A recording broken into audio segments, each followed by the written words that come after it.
Welcome to another edition of This Week in Poker, your source for the latest happenings in poker news. I'm Christy Arnett here in the Card Player Studios with Sean Green. The first story today is that the latest World Poker Tour champion was crowned last night. Glenn Whitmer defeated a field of 454 players at the North American Poker Championship, which was good for a first-place prize of just over $1 million.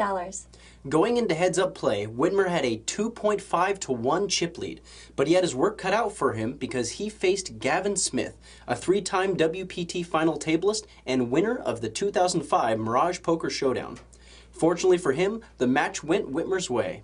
Smith was awarded more than $532,000 for his efforts.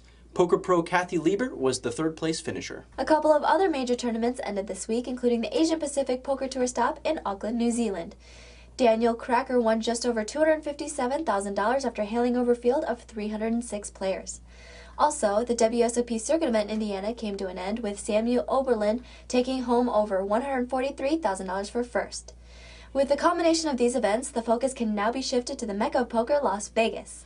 Next week, the World Poker Tour $15,000 buy-in main event of the Festa El Lago Tournament Series at Bellagio begins Monday with the first of two-day ones. Players still have time to qualify for cheap. Single table satellites are running around the clock, and there will also be two $1,500 buy-in super satellites on Sunday and Monday at 1 p.m. All this takes place in Bellagio's Fontana Lounge. The Card Player reporting team will be there all week, so stay tuned in to cardplayer.com for all of your chip counts, photos, videos, and live updates. Also taking place in Vegas is the second annual Caesars Palace Classic.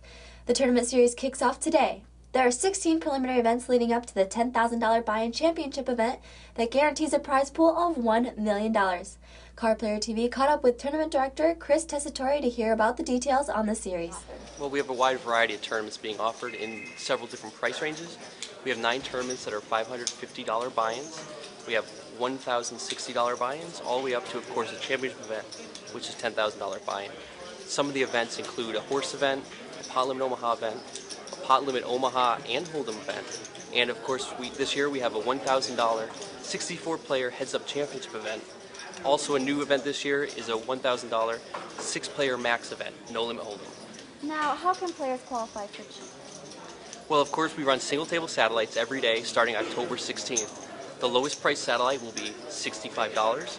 You're going to get tournament entry chips for that, and we're going to offer single-table satellites all the way up to $1,000. There's also 4 satellites running on the 27th, $500 satellites, and $1,000 mega satellites for the championship event starting on the 28th. To view the complete preview of the Caesars Palace Classic, be sure to check it out on cardplayertv.com.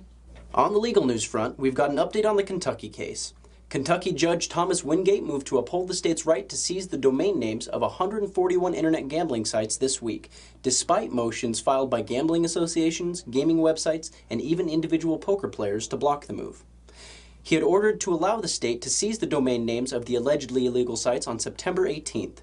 Many of those who motioned to block the seizure claimed that it would set a bad precedent for internet regulation and could have a far-reaching impact on the internet.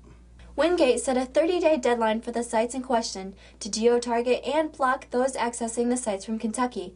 The sites that comply will be removed from a list of domain names to be taken over by the state. The judge also ordered the attorneys for the sites to reveal their clients, many of whom the Kentucky prosecuting attorneys did not know the true identity of.